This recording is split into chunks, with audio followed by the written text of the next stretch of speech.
Getting a little early jump on this Sunday night Mowing After Dark. Welcome everybody to Mowing After Dark.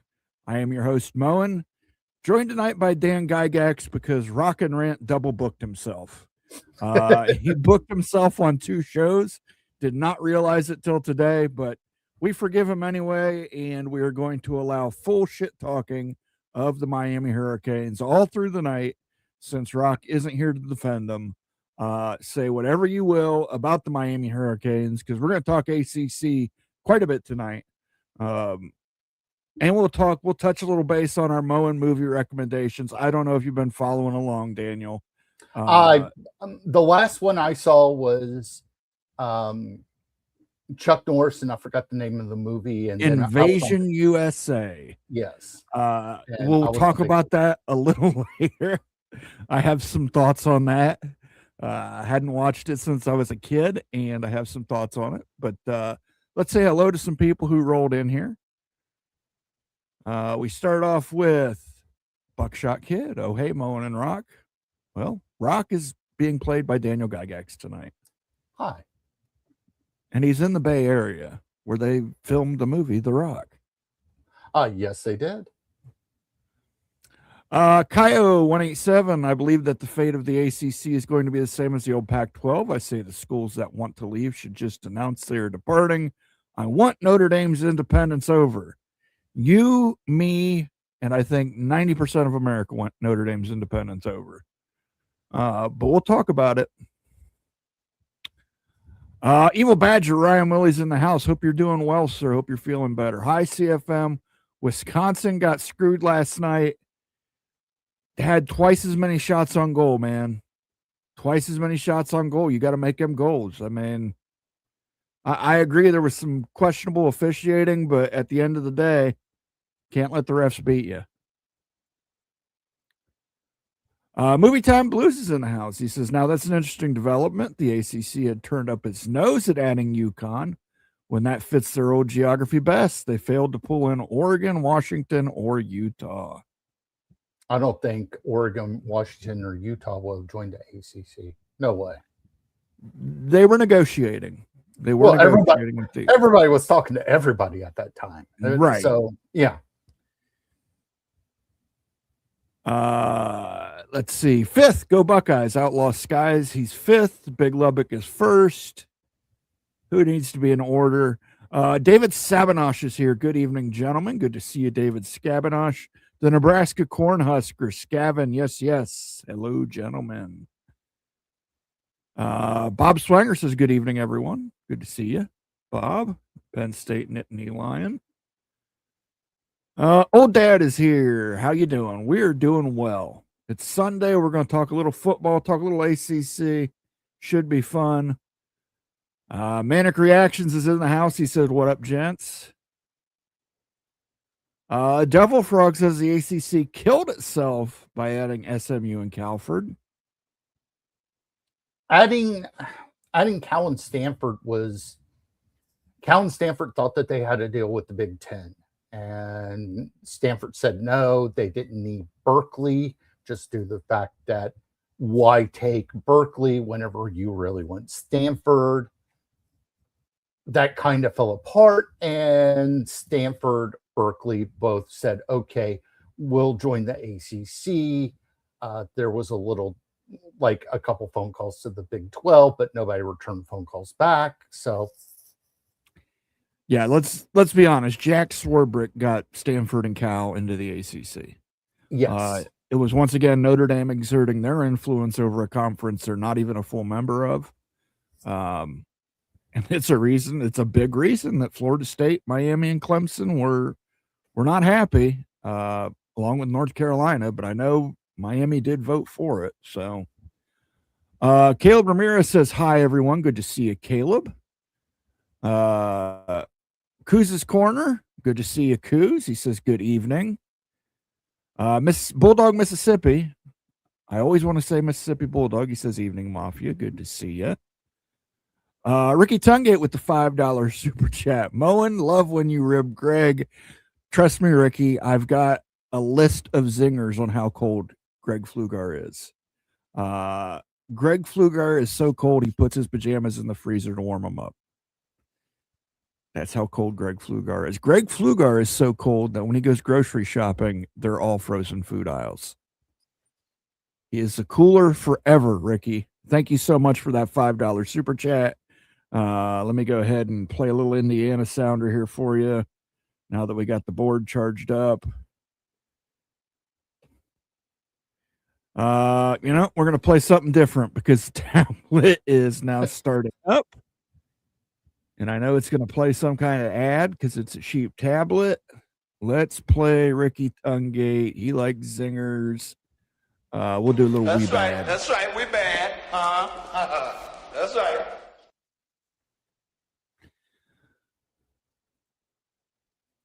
And then Tony Lawson, the evil gopher, says, "Thank God the Badgers lost." Actually, you want Badgers to win, even though everybody would have jumped up and down and said, "Hey, look at the Badgers," but it would have continued the run that the Big Ten has. I mean, good Lord, number of championships. And Shonsky's in the house. He says, "Hey, everyone. Good to see you, Shonsky." So let's talk a little bit about the ACC and Jim Phillips. Everybody has game strategy going. Who's going where? What we're taking? Who do we want? Why are we taking them? What's the value to us? What's the value add? Jim Phillips, so far, and we titled the thumbnail, Last Action Hero, he seems to be taking no action. His last action was a favor to Notre Dame. We already brought it up briefly. They added SMU. They added Stanford and Cal. They basically, and I'll be a little blue about it, they hoard the ACC out. SMU came up with the money. Jim Phillips said, "Take my integrity, add these 3 schools." He got pushback from Florida State, Clemson, North Carolina.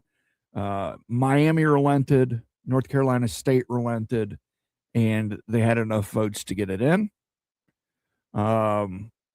But we haven't heard a lot of what Jim Phillips is doing since then. He did the tiered structure to give a little more money to Florida State, Clemson, the teams that have the better TV ratings. The teams that perform better get to keep more money. But he really hasn't shown anything when it comes to future realignment because, I mean, listen, Florida State and Clemson are going to leave the ACC. Miami's going to leave the ACC. This is going to happen within the next 3 years. Could it happen next year? It could happen. Talked a little on that Florida State Seminole video I did last week. Florida State's expecting to be playing in the Big Ten by 2029. That's according to Bo Bishop at 97.1 The Fan. So these schools are leaving. What are you doing? Is he just sitting in Charlotte with his thumb up his ass?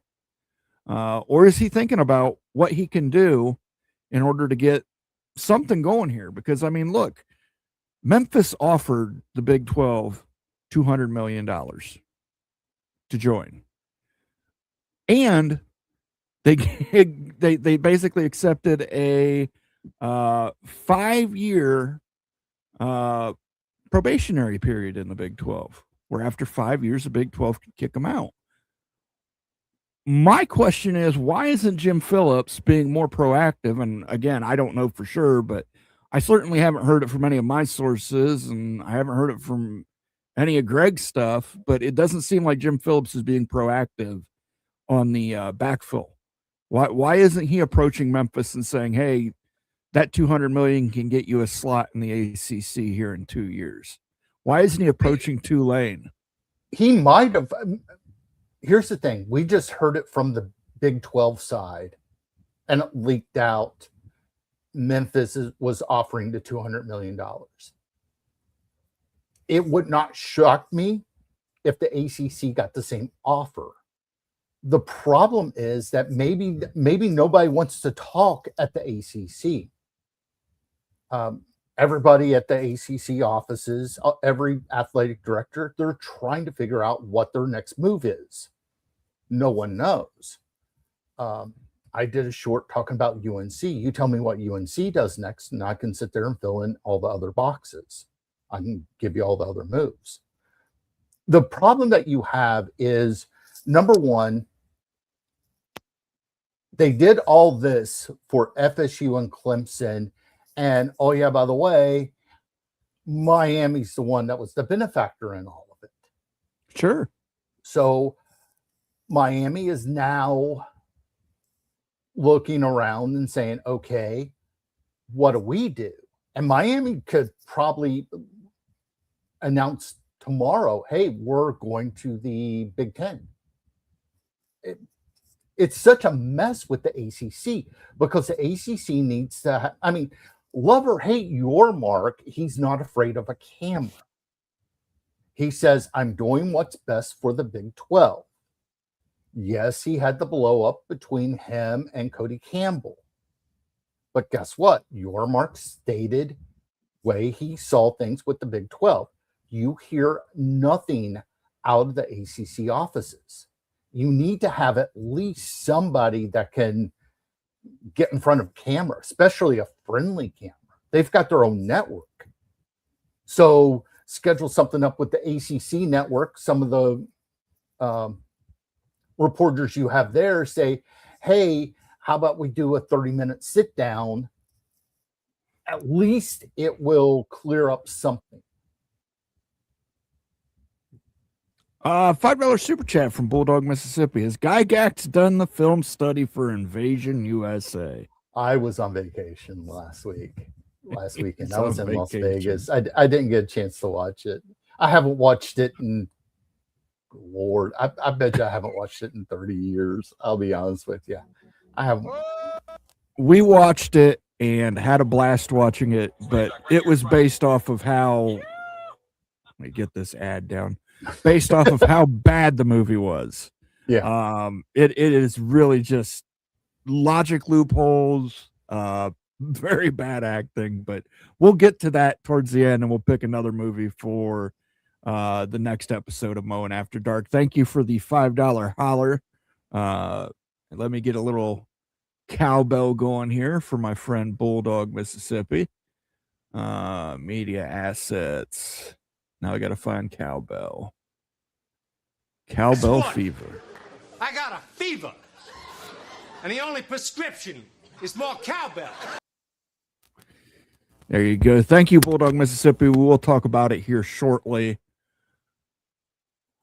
Membership is a nearly forever decision. The Big 12 doesn't want to be stuck with Memphis forever, but Memphis actually had an out for the Big 12 to boot them out after a probationary period.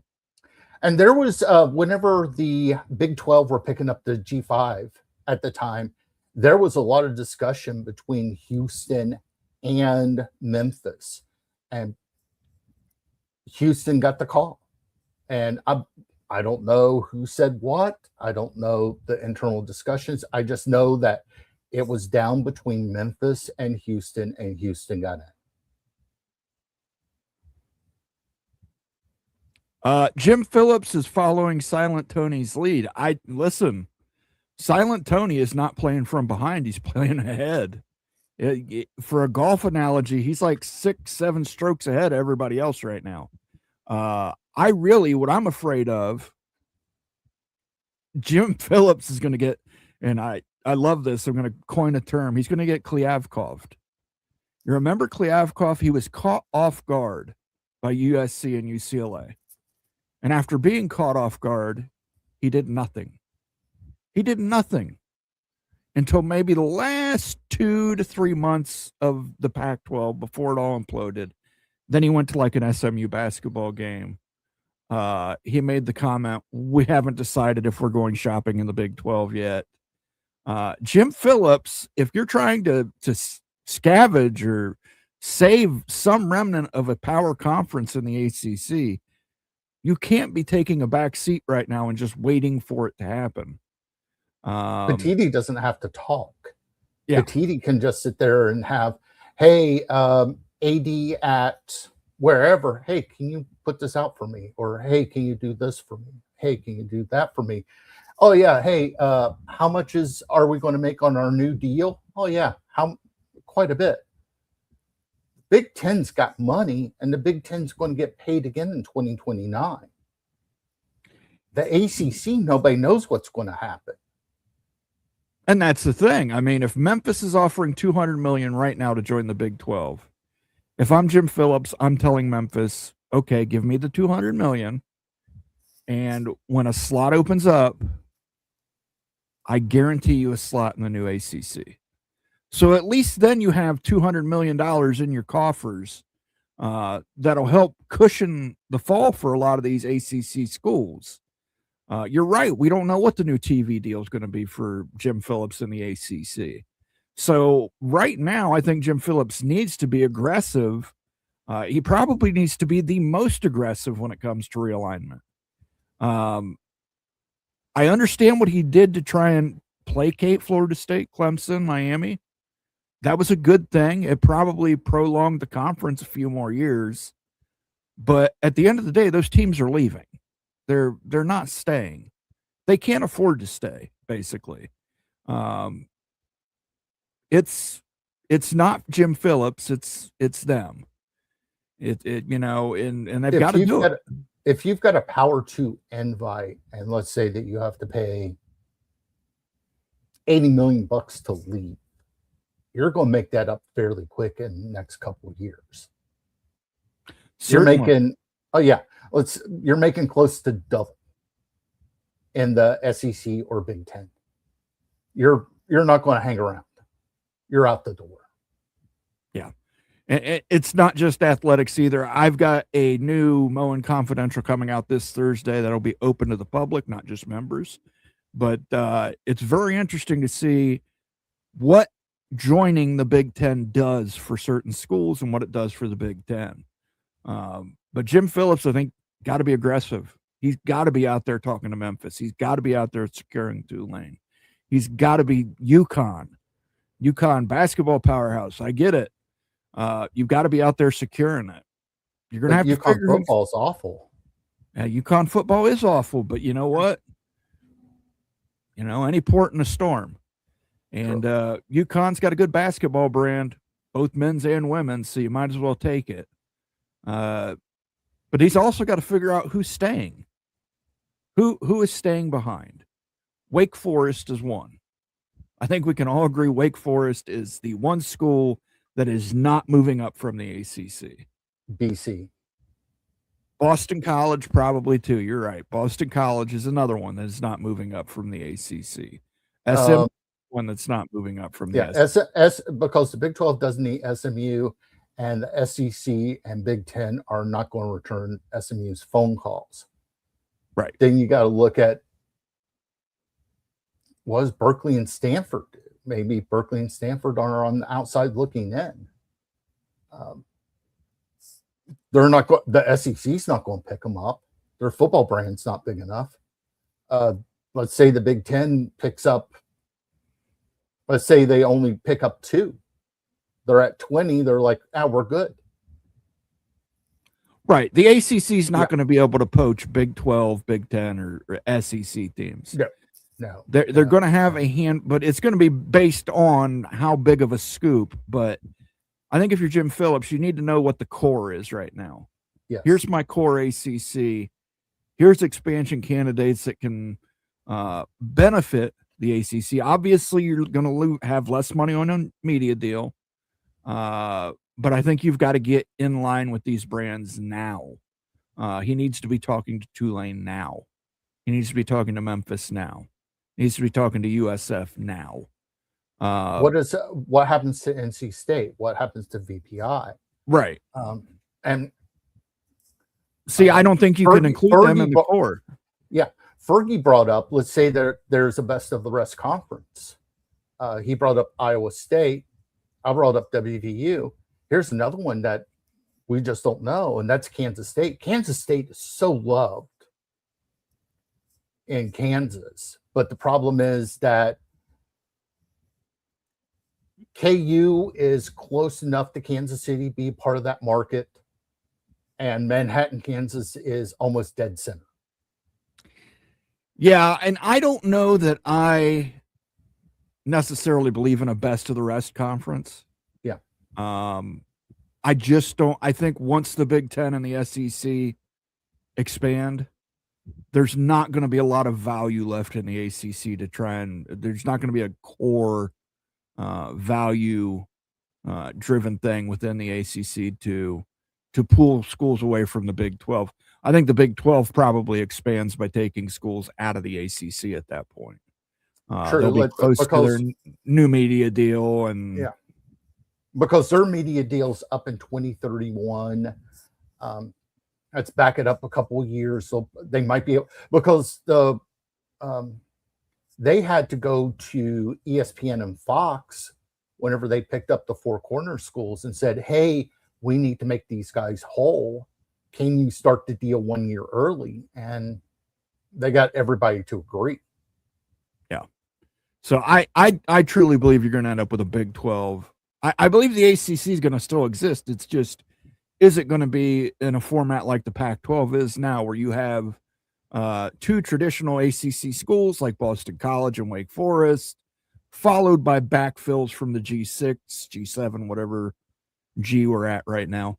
But why is, it just seems to me that he needs to be out there being proactive.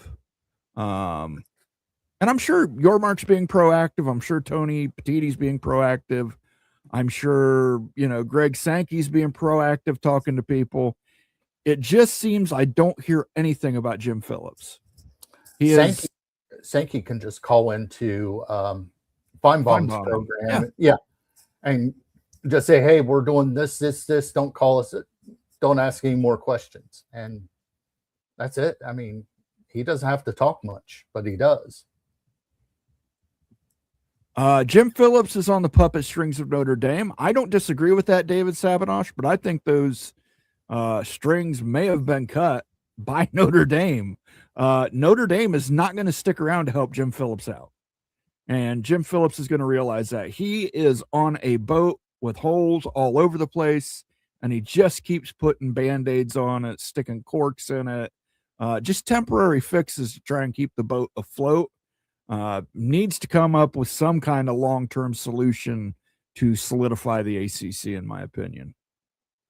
Jim Phillips, or the ACC in general, for the longest time, UNC had the yes-no vote for everything. Yeah.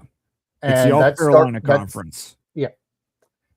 And that's starting to diminish a little bit, not a lot, but still Chapel Hill has a lot of say-so. Got a super chat from our friendly ECU Gator. It wouldn't be smart to pay $75 million to go to the Big 12 if you can just merge, then consolidate as the ACC, as it's a bigger brand on the East Coast, and ESPN wants to boost their ACC property. Well, they won't have to if they hit 2031. I think it actually goes below $75 million. No, is it capped at 75? It's still 75. Okay. Even after 2030. And I can understand what he's saying is that if you look at what would be remaining from the ACC, if they go ahead, they call up the Big 12 and they say, hey, how about a merger? But the problem that you have is there's a lot of left in that deal. I know I'm going to pick on Wake Forest. I'm going to pick on BC. Syracuse used to be a pretty good property. Now, what's Syracuse now? What's a Pittsburgh? We saw Pittsburgh's numbers. If you take away the backyard brawl, what's Pittsburgh's numbers? If you look at, there's only 3 that you really have to have out of it, and a 4th one just so you can get into Atlanta. And we don't know what's going to happen in Atlanta. We don't know what the Wolfpack backpack's going to be. We don't know what's going on in the State House in Richmond. There's a lot of stuff that's in the background that nobody knows, or the people that do know aren't talking. I know UVA fired a lot of their board members, and a lot of their board members were very high proponents of going to the SEC.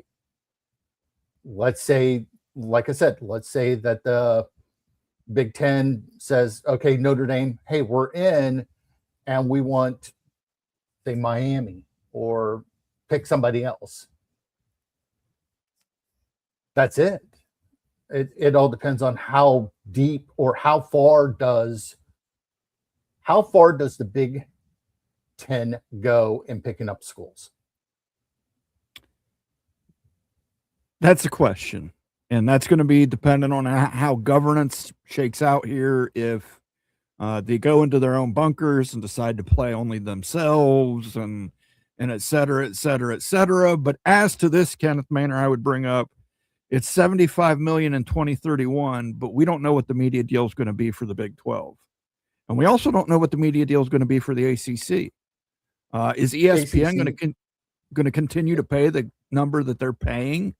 With Florida State gone, with Miami gone, with Clemson gone, with North Carolina gone, Virginia gone, Virginia Tech possibly gone, North Carolina State possibly gone, Georgia Tech possibly gone, Duke possibly gone. That's a whole hell of a lot of value getting pulled, potentially removed from a conference. Does ESPN have some kind of clause in their media deal that says, hey, we can come in now and renegotiate? And if you're a school like Louisville, it might make sense at that point if the Big 12 can get a decent media deal. And I think that's going to come down to the Big 12 finding their own media partner.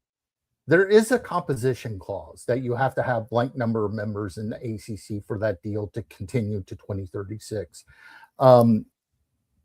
I've heard 15, I've heard 12, I've heard all sorts of different numbers. We don't know yet. So we're going to just have to wait. Sure, but does it guarantee the payout per school? I don't know. I really don't know. And here's the other thing on that is the ACC network, the rates that they charge, where they've got premium rates, they like that they're in Syracuse. They like that they're in Pittsburgh. They like that they're in Boston. They like that they're in Florida because they like picking up SMU, picking up the Bay Area schools. They like that just due to the fact that they can now charge that premium rate. Who knows how that premium rate will work if schools start leaving? Right. That's, composition, but you also have to look at the quality. Yes. Thank you, Kenneth Manor. I do have a Florida fight song for you here, buddy.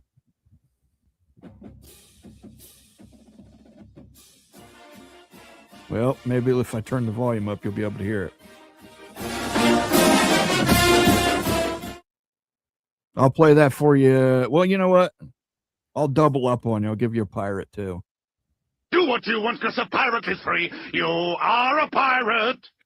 Thanks for bringing it up. Very interesting talking point, Kenneth. Appreciate the super chat, sir.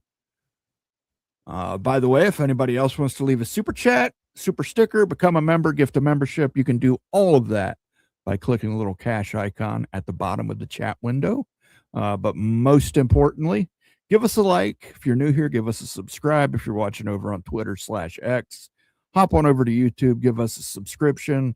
We're trying to hit 6K by May, hit 6,000 subscribers on the channel by May. We've got a lot of great videos coming out.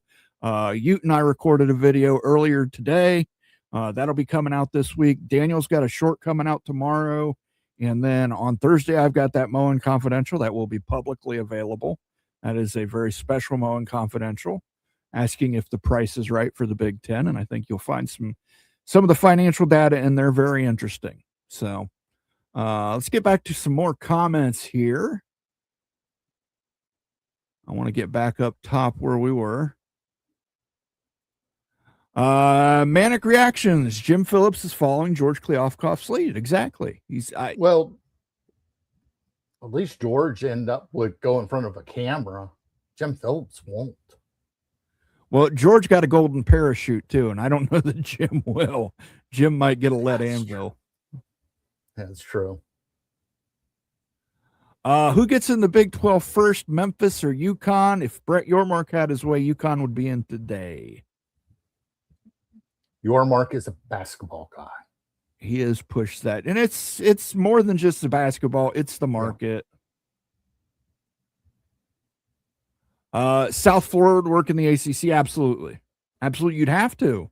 You're losing Florida State and Miami. You have to have a school in Florida. It's just a no-brainer. Just like ECU, you need to rebuild those Carolina schools. All you got is Wake Forest, maybe North Carolina State, add an ECU, add an Appalachian State maybe. I know these are not sexy picks, but these are survival picks. Cincinnati and Houston weren't sexy picks when the Big 12 took them. True. Sometimes you got to take bad picks just to survive. Phillips is a lot of thing. Aggressive is not one of them. No. Unless he's defending Notre Dame. But even then, he managed to piss off Notre Dame by playing that game for 24 hours straight. Tony Lawson, 20 is plenty. Because at 20, whenever you're doing football scheduling, you can do 5 pods of 4. So you play the 4 people in your pod, then play another pod that has 5. That's your 9 conference games. Easy scheduling. You don't have to worry. It's done for you. So you'll play the Northwest pod, then you'll play the Southwest pod, and then you'll play the Central pod, and just rotate. It makes scheduling so easy. Sam 8911 SK says ACC adds University of South Florida, Tulane, UConn, Memphis not a fit. I will disagree with you there. Memphis immediately became a fit because they have $200 million burning a hole in their pocket. Memphis basketball is pretty good, and yes, it's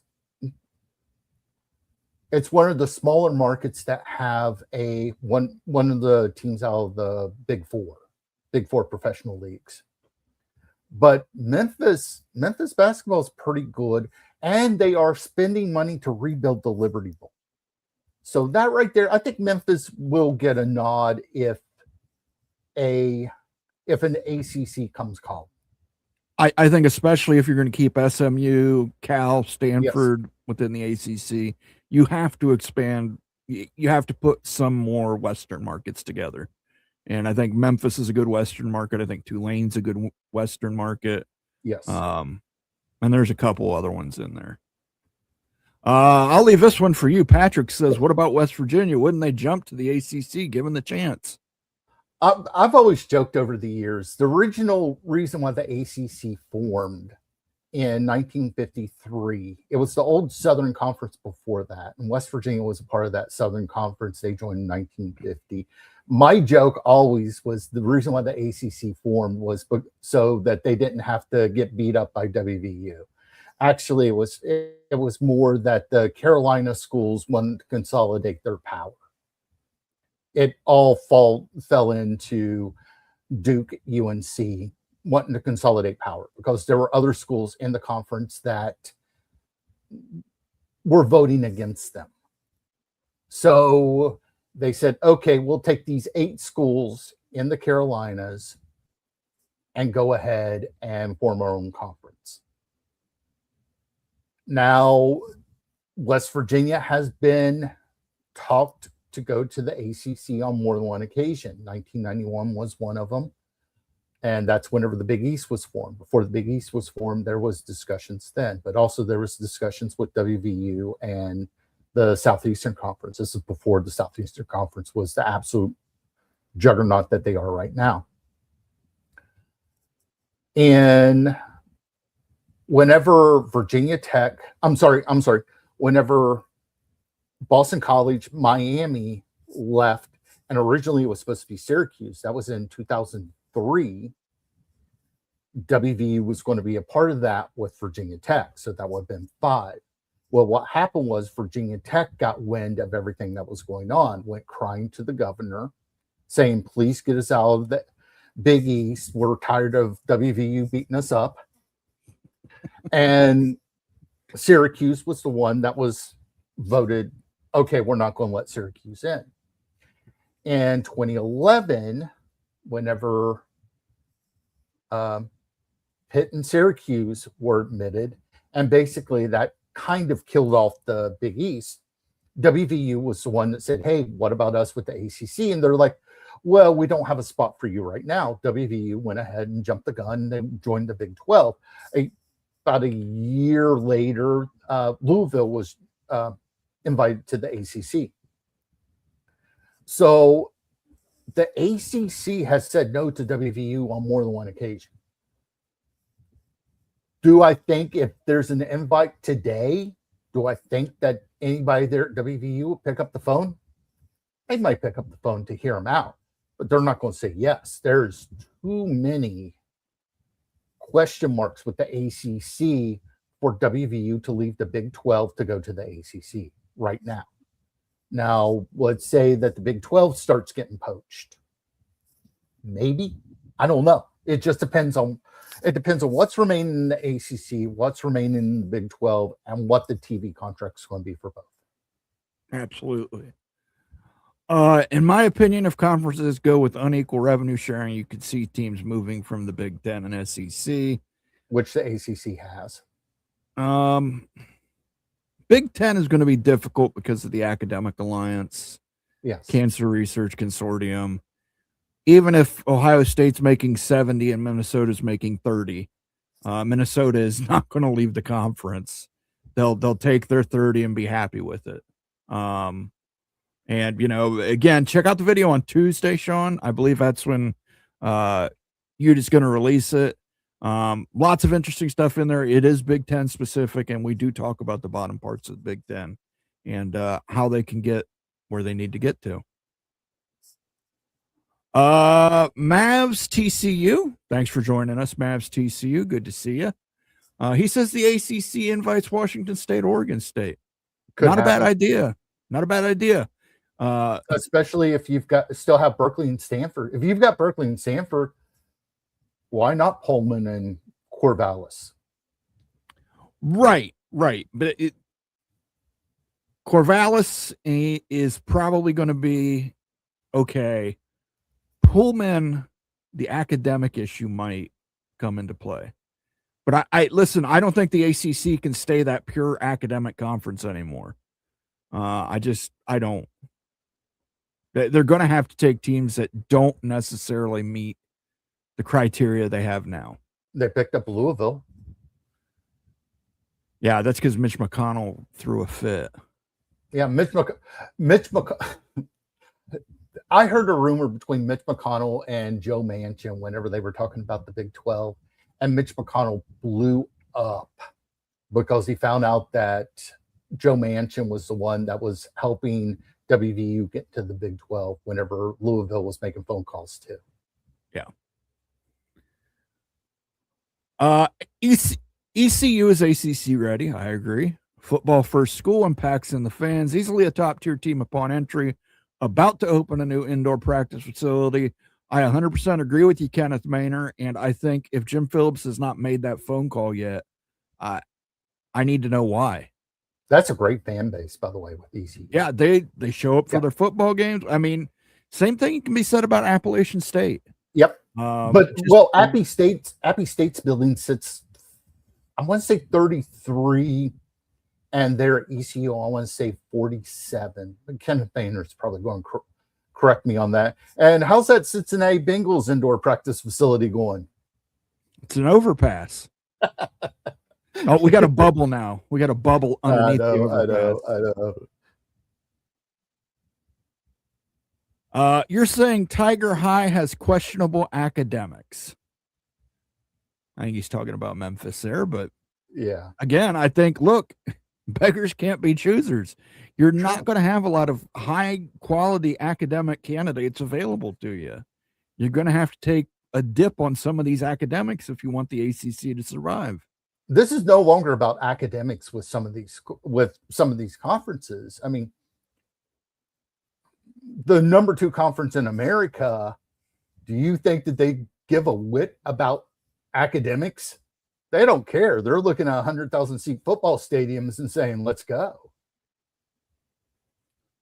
Manic Reaction says academics have left the building. This is about survival.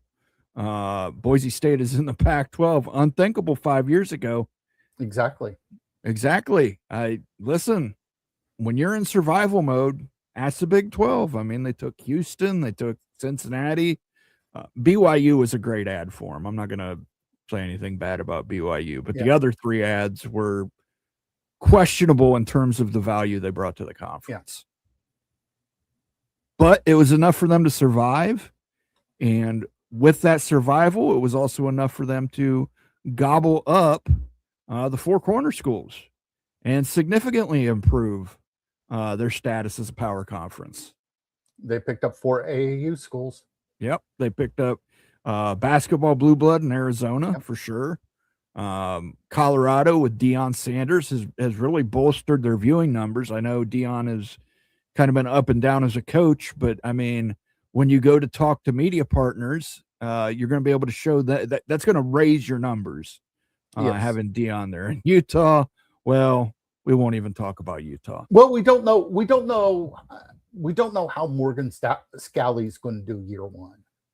I mean, he could go in there and because he's been on that staff forever, he might go in there and nothing will change and they'll go 9-3, 10-2 and be competitive for the Big 12 championship game, or things might take a step back. We just don't know. Any coaching change always adds question marks. Bobby Madden is here. He says, if someone goes to 22 teams, you can play 3 rivals annual and rotate 6 of the other 18 teams for 9 conference games. In the event of silos, you could rotate 9 of the 18 teams for 12 conference games. I hate the term silo. I'm not backing down. That is not bunker. They or go wait in your bunker. You said vault. Vault or vault. Yes. Too, yeah. Silos you store grain in. You do not live in silos.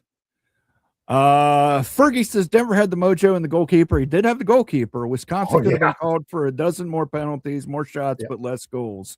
Minnesota. And it's a year after year in the Big Ten men's hockey. It just seems to be more shots on goals. Can't get it done. If you have a stud goalie in hockey, even in NHL, if you've got a hot goalie, your name's going to end up on the cup at the end of the year. ECU1 is an R1 academic research institution. Academics are solid for the ACC. True, but you're still going to have to take a step down. If you lose a Duke, you lose a North Carolina, you lose a Virginia, you're losing a Miami as an AAU school. Florida State, I just did the video last week. Florida State, I got to keep an eye out. I think within the next 3 to 4 years, Florida State's an AAU school. So we'll see. The AAU was so fickle and so funny. I mean, Cal Berkeley's never had a medical school. They're in. The law school for Berkeley is on the other side of the bay. It doesn't affect it because, hey, guess what? They've got a ton of research that they do there. So getting a hospital and being R1, heck, WVU was R1 with a hospital. And the new president there at WVU is saying all the right things and pointing at what happened with South Florida, where South Florida got their way into the AAU.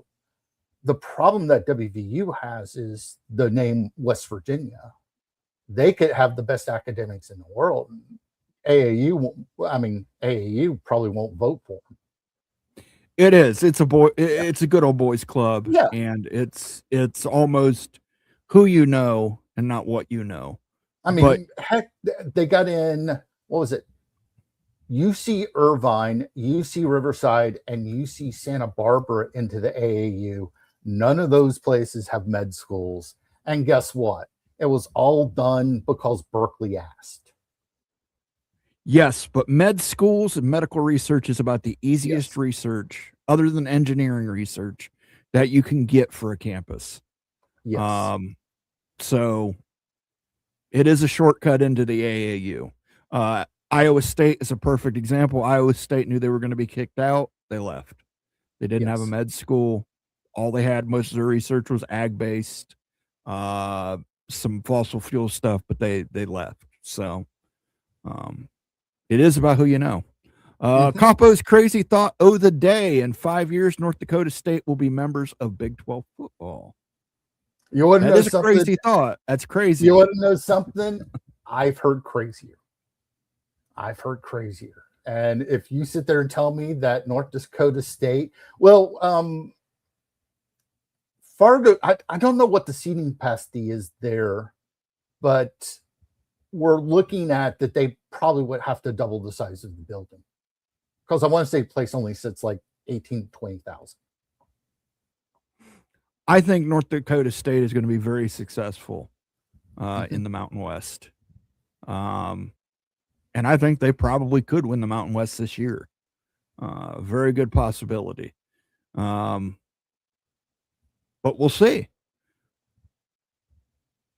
Frank Potter, he's going to take offense to what you said. He says the idea that Virginia Tech left the Big East because they kept losing to WVU is ignorant.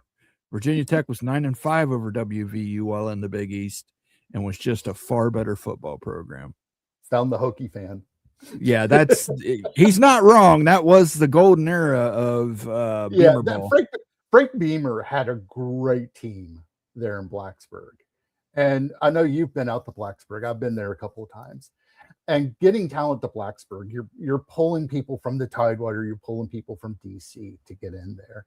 And those were such fun games. God, I love going to. I went to a WVU game in Blacksburg, and that was so fun. And I've seen Virginia Tech up in Morgantown a couple of times. That is so fun. But yeah, it's one of those things that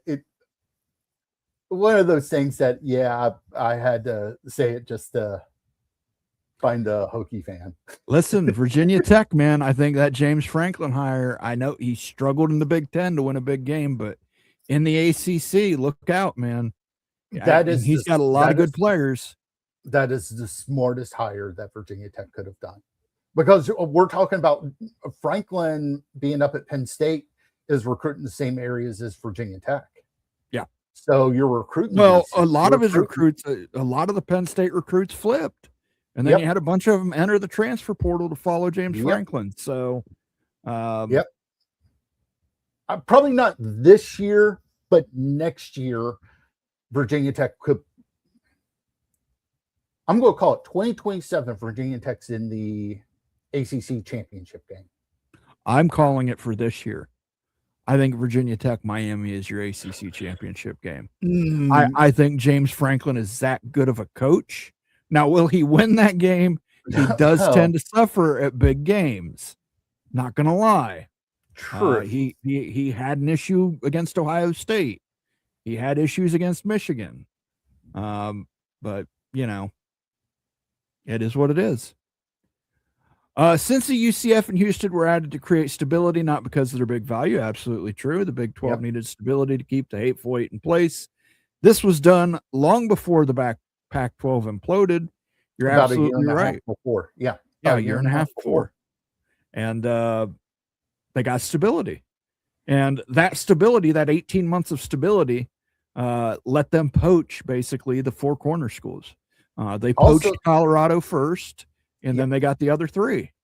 Also, you got to think of it this way: adding those four told all the broadcasters, "Hey, we're serious. We're going to be a conference still from here on out," which that's how they ended up getting the Pac-12 media deal signed, because they said, "We'll sign that deal. We don't care. We need stability." Yeah. And I mean, you're right. There's not a lot of value to Cincy, UCF, and Houston, but adding them stabilized it, and it allowed them to add Colorado, Utah, and both the Arizonas, which do have big value.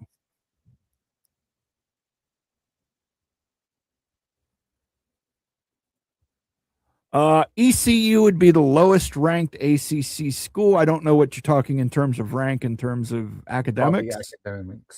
Again, it's going to be dependent on who they add. I mean, if they add Memphis would probably be the lowest academic school, but ACC might not have a choice. Big Ten goes to 22, then adds Notre Dame +1, so they go to 24. ECU's football fan base dwarfs Wake Forest and Duke's. Agree. Who has more value, Cal or Stanford? I can tell you unequivocally, I've looked at the numbers. Stanford. And it's not even close. Berkeley has to share the endowment with the rest of the University of California system, even though that on paper they have their own endowment fund or whatever, but all that still gets pulled together for the other 9 undergrad campuses. Stanford's endowment is $38 billion. If they don't spend a penny of money, they still get a ton of money back just in interest alone. They've got coin. And you got to think of it this way. Stanford has enough money that they have scholarships for everything. So yes, you'll have insert name of tech mogul's kid that goes to school there in Palo Alto. But if you're a guy that made it through the Stanford admissions process and they only let in like 3.5% per year, if you're a kid and just an average kid, you walk into the building, first thing they tell you is, if you do everything that we tell you, you will walk out of here without a bill and a Stanford degree. I know 2 people that I worked with at Travis. Both of their kids went to school at Stanford. They're extremely smart kids, did not have to pay a penny because they have that much money. Berkeley, on the other hand, it is a state school and it is subject to the state budgetary process. Yes. When comparing them, it's like comparing an elephant to a flea.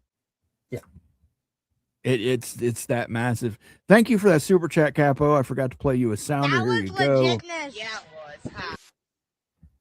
Thank you for your crazy thought of the day.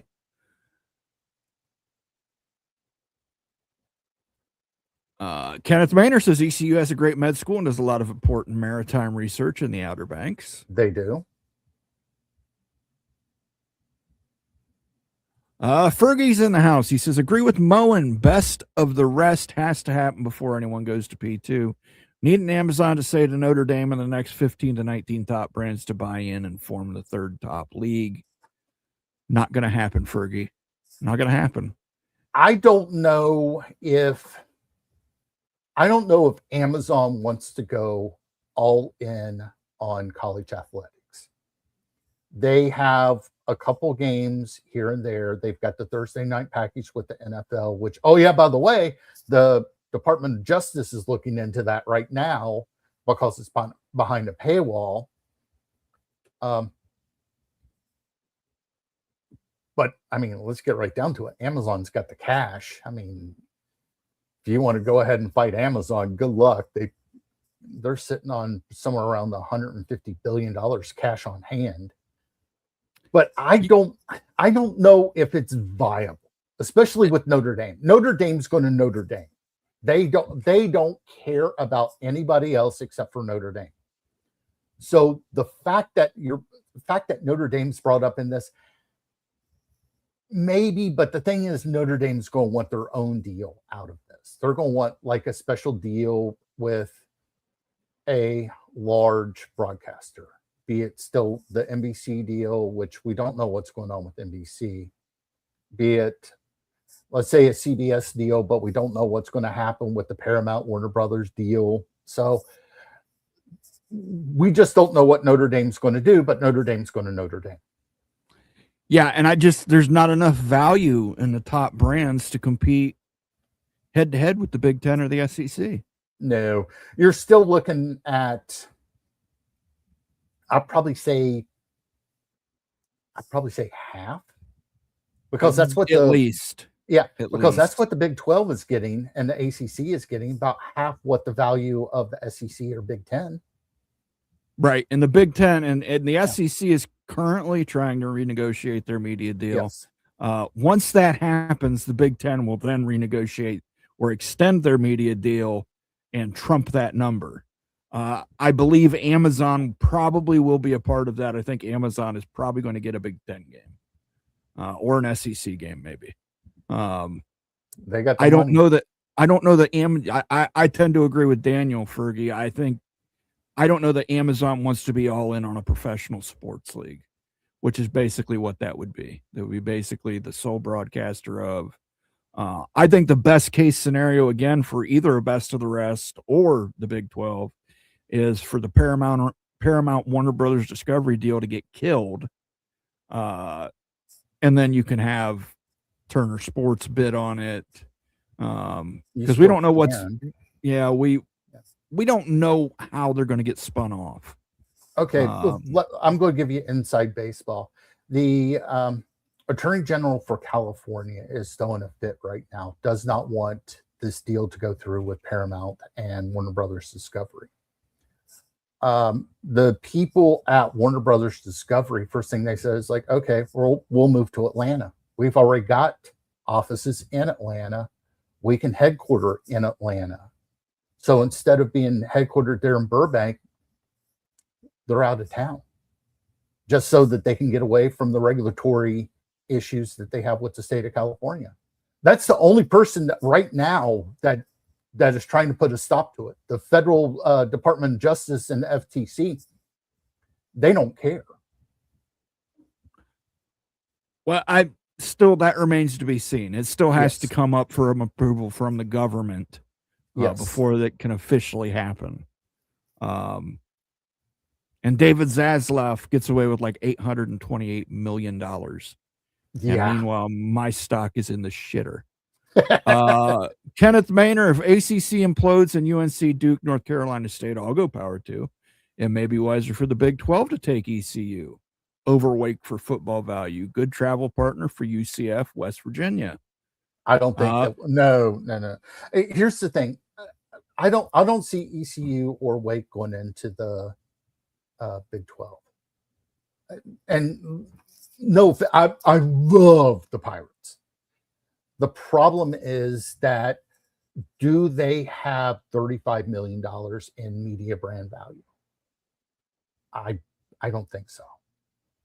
Now, you might still want to get into the Carolinas, but it depends on what's remaining in the ACC. If you can sit there and if you could sit there and say, hey, we're getting a Louisville, we're getting a Syracuse, let's say we're getting a Virginia Tech.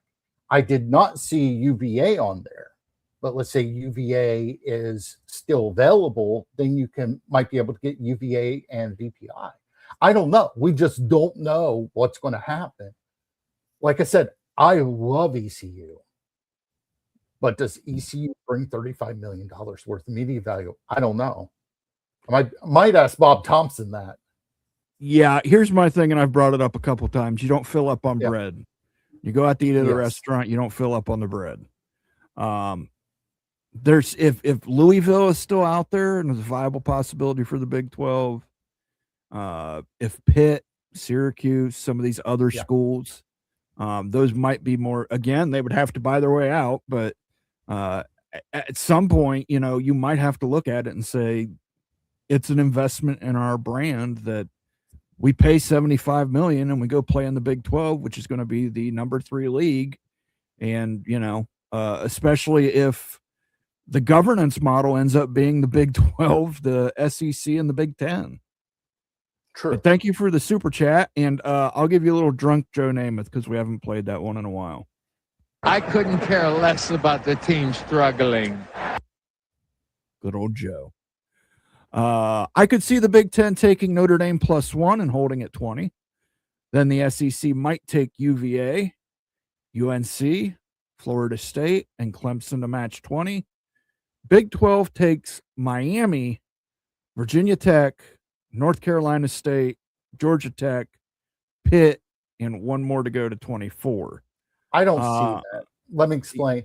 You still have enough value in the ACC to still have a viable conference. You still have a Miami, you still have a Virginia Tech, you have an NC State, you have a Georgia Tech, you have a Pitt.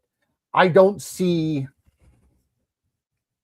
if you take away those going to the Power 2, that's still a great conference. And they could still make really good money.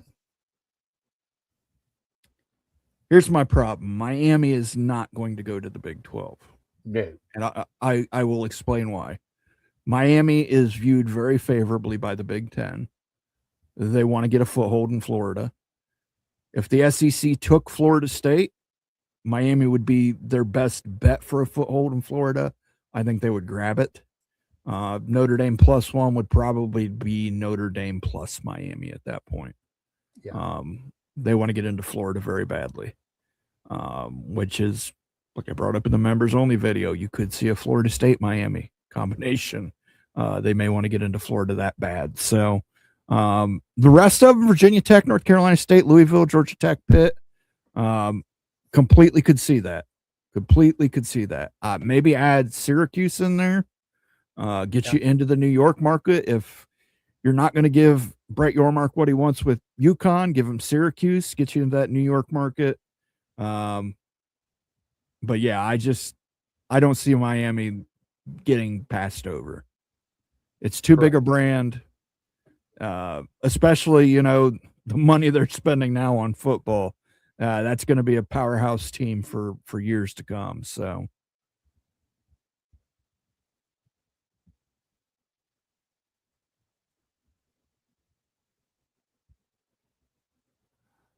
Devil Frog says, I'd rather have Wake in the Big 12 over ECU. At least their basketball and baseball have brand recognition. I'm going to upset my sister Robin.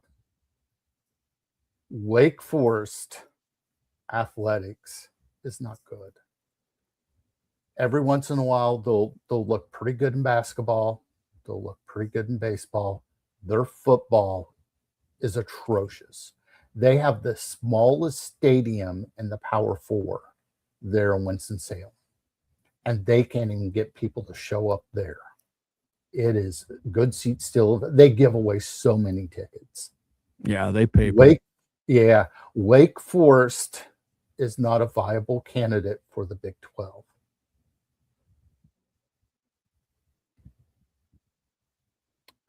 Shonsky says it's really a Power 1 now that the SEC is backsliding for the time being, but it's cyclical. Was incredible as soon as NIL came into the picture that suddenly things started to balance out. Let's put it this way. Last year, Florida won the basketball championship. Yes. If you tell me this year that the SEC wins the CFP, they win baseball, they win all this other stuff. Well, not counting hockey, but if they go through and win all this stuff, it wouldn't shock me in the least because it's the SEC. There's a lot of good schools. The SEC is going to be interesting this year. I think it comes down to Texas or Georgia. And I think that's probably your SEC championship game right there, is Texas versus Georgia. And I think Sarkisian gets it done, and I think Texas wins the SEC. And I just jinx Texas so any Texas fans out there, you've been jinxed. You don't want to know who Greg has for his. I do. I saw it the other day. He picked Ohio State just to curse me. Yeah, he gave me the old Danhausen curse. I love Greg, but man. I'm telling you, and I'm not advocating gambling, but if you live in a state where that is legal, you can log onto your phone, pick against Greg against the spread. You've got like a 75% chance of winning. So if you pick 3 of his teams that are a coin flip sort of situation, you're probably going to win that parlay. And off a $5 parlay with a bonus bet, you'd be looking to make about $75. I'm not advocating it. I'm not supporting it. I'm just saying it's something that if you've got $5 in your pocket, maybe try it out. CFB Upstarts in the house. He says, Daniel, Wake football stadium in attendance is right on par with Duke's. I know that. And we did a tier maker with the Big 12. What was it? Like 6 months ago, sounds like. And I poo-pooed on Duke. Duke's football averaged shade under 24,000. Wake Forest isn't much better. And the Big 12 needs to make football decisions. Yes, Duke has a ton of research. Yes, Duke is a basketball blue blood Hauser football. Yes, this year they did win the ACC. They won a conference for the first time since they joined the ACC in 1953. Their previous championship that they had before that was 1952 in the Old Southern Conference. But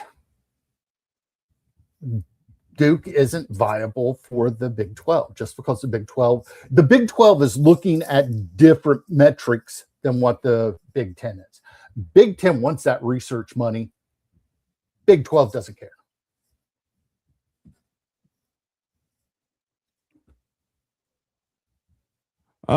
Capo Major, again, I'd like the SEC and Big to reach 24 members each. SEC adds 5 ACC, 3 Big 12, while Big adds Notre Dame, 2 Big 12, and 3 ACC. I'd be interested to know, Capo, who do you think the 3 Big 12, the 2 Big 12 I could see for the Big 10 would be Kansas and Utah. Or Colorado. Colorado is a possibility as well. I just don't see them taking the Arizona schools. But I'd be very interested to see who you think the 3 Big 12 teams from the would be that would go to the SEC. Thank you for the super chat, sir. That's very, very interesting to me that you came up with that breakdown. Let's see. What do we got here? Let's do I'm a Man. I am feeling the effects of masculinity right now. I feel the testosterone. I want to go to war! I want a lightsaber! I'm a man! Besides the Texas and Florida schools, the SEC isn't a rich conference like the Big 10. Georgia has some money too. There is a lot of money in the state of Georgia. But you are correct. Florida, LSU, there's some money at LSU, trust me. Or they're spending there's money. Kenneth Maynard's got me on a fact check, and I'm going to, he is 100% correct. I forgot about that. 1989, Steve Spurrier did win the ACC with Duke. I forgot about that one. Okay. Good to know. But Texas, definitely. You got that oil money. Florida schools, definitely. Well, you've got the one Florida school in the SEC, which is the UF Florida. They've got money. Georgia has some money. LSU is spending like they got money. I don't know if they're debt spending. I mean, I think they've spent $140 million between firing a coach, buying out a coach, hiring a coach. And I think that's before NIL. Money. Yeah. LSU has oil money. Not nearly the oil money that Texas has, though. Oh God, no. Oh, or A&M. A&M's sitting on a ton of oil money, but they spend it wrong. Miami will make the SEC or Big 10 if one of those decides to go over 20 members. Why does everyone assume that they both want to get 24? Okay, some people do, some people don't. Yeah. I personally believe that because if they go into their vaults, having 24-team conference, having a 24-team playoff, it makes sense to have 24 members in that scenario, especially if you're not playing a conference championship game. If you're getting rid of that, you're adding more playoff games. You can do regional pods. It has worked so far. The bigger they've got has worked well for both the SEC and the Big 10. It's worked a little bit more in the Big 10's favor with their West Coast move, but adding Oklahoma and Texas significantly impacted the SEC as well. So is there a point of diminishing returns? We'll see. I don't know. I mean, but like, if you're at 22 members at the Big 10 and Stanford comes along and says, okay, now we'll join, you go to 24. Yeah, you don't have a choice. I mean, literally Stanford joining the Big 10 Academic Alliance raises everybody hundreds of millions of dollars. hundreds of But millions they of would dollars. lose hundreds of millions not being an Ivy League. Yeah. That Stanford would have to share. Yes, that's the big Stanford sticking doesn't point. share. I know that. But here's the other thing. Whenever we were talking about going to 24 and going into the vaults,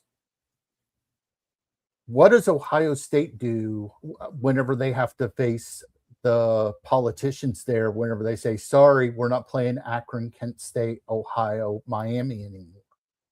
What is the politicians? What happens with the politicians there whenever Ann Arbor or Michigan State say, "Sorry, we're not playing Central, Eastern, or Western Michigan anymore"? They rely on that money just to make their budget. Will there end up being a Calamoni type deal where, let's say, Ohio State has to take like a couple million off the top? Same thing with like a Michigan State. There's a lot of political questions that have to be answered. Well, I can tell you one of our gubernatorial candidates wants to close Akron and Kent State. I saw that. Yeah. So the MAC could be shrinking by 2 members. Which is a terrible idea. It's terrible. I need to be spending, I don't know. I just think that's a terrible idea. But I think that, again, if you go in your silo, I don't think it necessarily means you play only people go in your bunker vault. You don't play just people from your conference. I think they're still going to have some kind of out-of-conference game. It might be a Big Ten SEC scheduling agreement, a Big 12 Big Ten scheduling agreement. The 3 of them having a scheduling agreement to play early games in the season, kickoff classics and whatnot. But I still think you're going to have smaller in-state schools getting a chance to play. Yes. Those bigger schools. Everybody needs a cupcake. Everybody's got to have a cupcake. Shonsky says football isn't everything. That's true. There are several factors. We will get into that on Thursday's video. Check that out. Duke will not be good this year. I think Duke will be okay. Now they lost Mensa. Yeah. I think they'll still be okay. Duke winning the ACC all had to come from the fact that the ACC tiebreaker system is absolute garbage. Because that should have been Miami UVA in that game, and whoever won that would have got the nod to the CFP. Vanderbilt is a perfect Big Ten school. They're the Northwestern of the South, my friend. They're not leaving, though. They're the Northwestern of the South. There's a friend of mine. He's from Alabama. He reminds me they have to keep Vandy in the conference just so that there's one team that's never been on probation. We're going to go through some rapid fire ones here so we can finish up with Invasion USA. Strange Bedfellows, Tri-Sac State MAC. There you go. Yeah, take the money and run. It doesn't make sense. Texas plus Florida have more people than the rest of the SEC states. That's true. That high is population. LSU has that crawfish money. They got a lot of oil money. UVA is the most brie cheese program in the Power 4 and a poor cultural fit for the SEC. 100% agree with you there. 100% agree with you. I'll take Leland Stanford Junior University for the brie and cheese program that you have in the Power 4. They are very brie and cheese. Capo Major says, my thesis is the SEC will eventually gain a streaming buddy, Paramount Plus or Netflix. That partner will want more markets if feasible. Maybe. Entirely possible. Entirely possible. There's no way programs start cutting games against the G5 FCS programs. The P1, you should not be playing FCS programs. I'm going to say that right now. There are plenty of viable candidates in the G5, 6, 7, whatever number we're on now to play. You don't need to play a FCS opponent.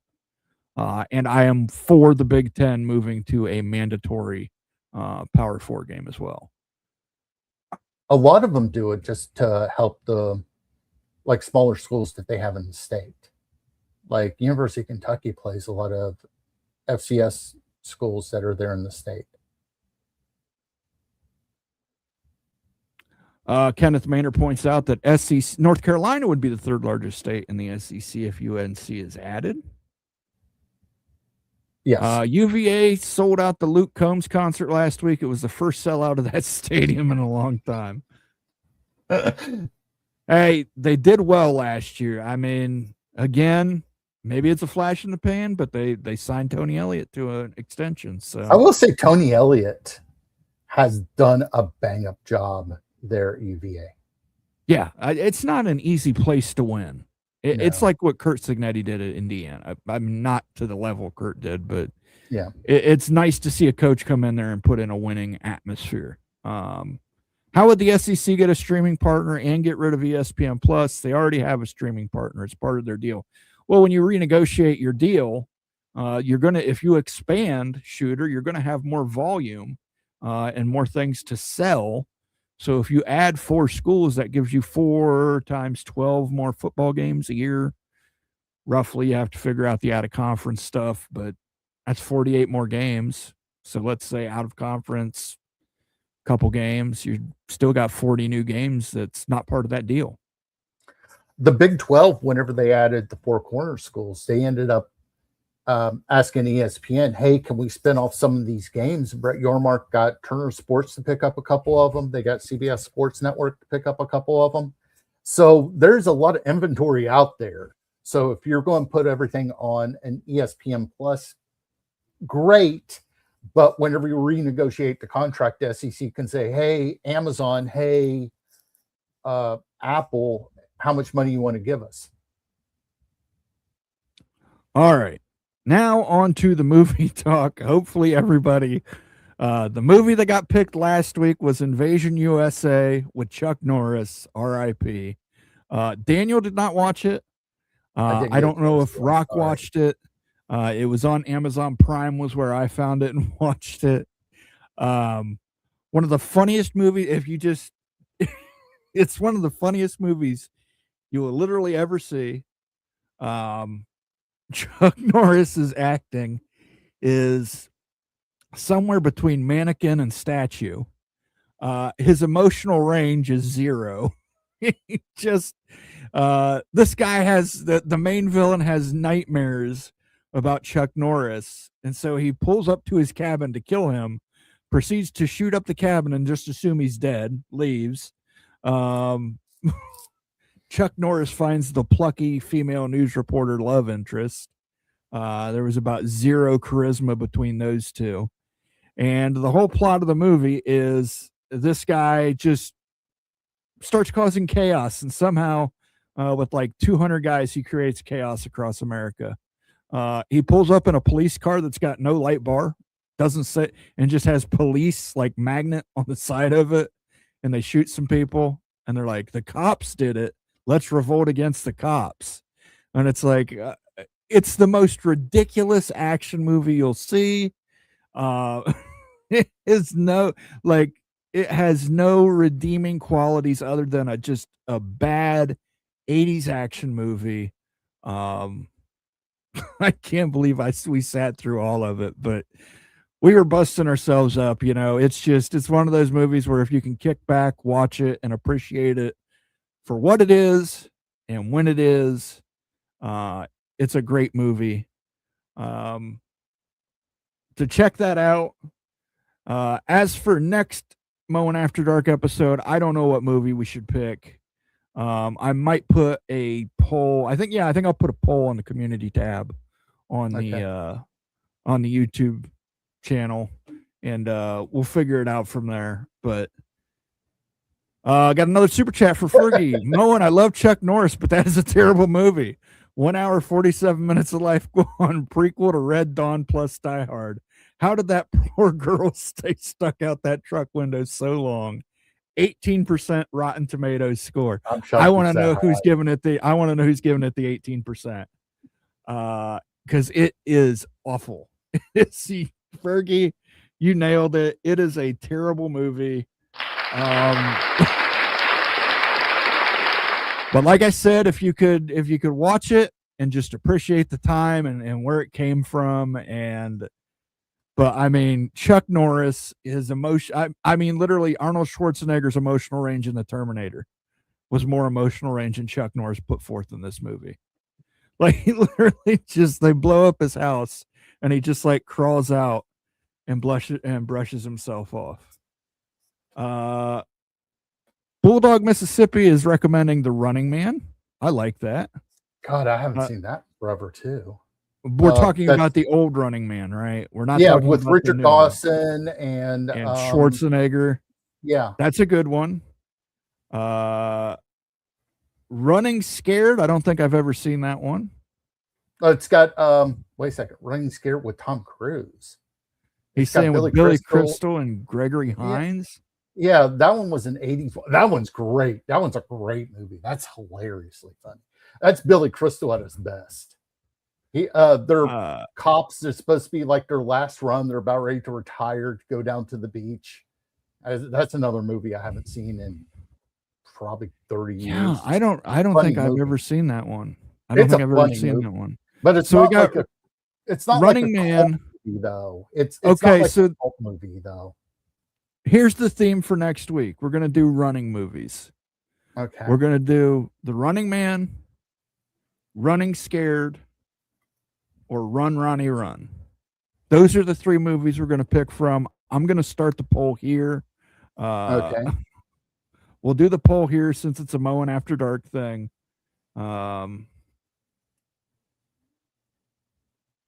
Running Man, and I'm going to clarify this, original Running Man. We're not watching the crappy new one. It's no good. Running Scared with Billy Crystal. Mm-hmm. Or Run Ronnie Run.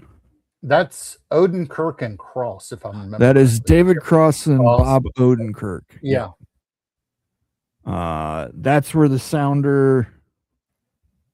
Let me see if I can find the sounder on here for it. Polls open, by the way. Start voting. I was about to say that's a movie I saw like maybe once or twice. That's all right, man. Guess what? I was a little bit wasted my own self. You know? Okay? Man, you two are regular old Three Musketeers. Yeah, we are. Touche. He absolutely makes that movie. David Koechner. I'm trying to remember who else was in that. God, they had like a ton of comedians in that movie. Yeah, there were a bunch of Jeff Goldblum's in it. I want to say Jack Black. Jack Black's in it. Yes, Jack Black's in it, and one of the funniest parts of the movie. Oh yeah, Brian Posehn. God, I'm trying to remember who else is in that movie. I haven't seen it. The redhead from Unhappily Ever After, Nikki Cox. Yeah. Nikki Cox is in it. She plays in it. Yeah, there's a lot of comedians in it. It's just it's filled with those kind of comedians. But the Jack Black, even if this doesn't win, just look up Jack Black Run. Yeah. Like I said, I was trying to remember who all was in it, and I'm like, I remember David Cross and Odenkirk in it, and I was like, God. Airplane movies next week. All right, there's only Fergie. one. Yeah, sorry. There's only one airplane movie worth watching there, Fergie, and that is what was that, 1978-9 Airplane? I can't remember what year that came out. You've got the original Airplane. You've got snakes on a plane. You've got Airport. You've got Airport 77. Yeah, which Airplane is Lampoons. Yeah. Yeah. But it's a bad movie, but it's worth watching. Yeah. Yeah, Airport and Airport 1975 were awesome. Yes. So we could include Airport. We'll do that for next week's episode. The original Airplane movie. There was a movie called Zero hour that was done in the 50s. And the script matched so much that they had to spend $25,000 to buy the script rights for that movie so they could do the Airplane movie. Do you know what they did with some of the profits from Airplane? That I don't know. The three main guys bought a racehorse and named it All Pink, just so they could have the announcer call out, "It's all pink on the inside." Let's talk about really pushing for a joke there, a joke that made three people laugh. But yeah, true story. Now everybody's doing quotes from Airplane on Airplane. Yeah, I think Airplane's probably going to win next week. Yeah, I picked the wrong week to stop sniffing glue. I picked the wrong week to. Oh, it's absolutely great movie. God, that's a movie I've probably seen 50 times. It's a great movie. Planes, Trains, and Automobiles from Fergie. That's hilarious too. Yeah, we could add that one on there as well. We're going to go with The Running Man, the original from 1985, I believe, with Arnold Schwarzenegger and Mick Fleetwood's in it. Richard Dawson's in it. Dweezil Zappa's in it. Jim Brown's in it. Jesse Ventura's in it. It's an all-time great. We're going to do that. We're doing it. It's next week. Next week's movie pick is Running Man. We'll talk a little bit about The Running Man at the end of next week's show. For myself, for Daniel, we're going to take off here. We're going to let you get back to your Sundays. And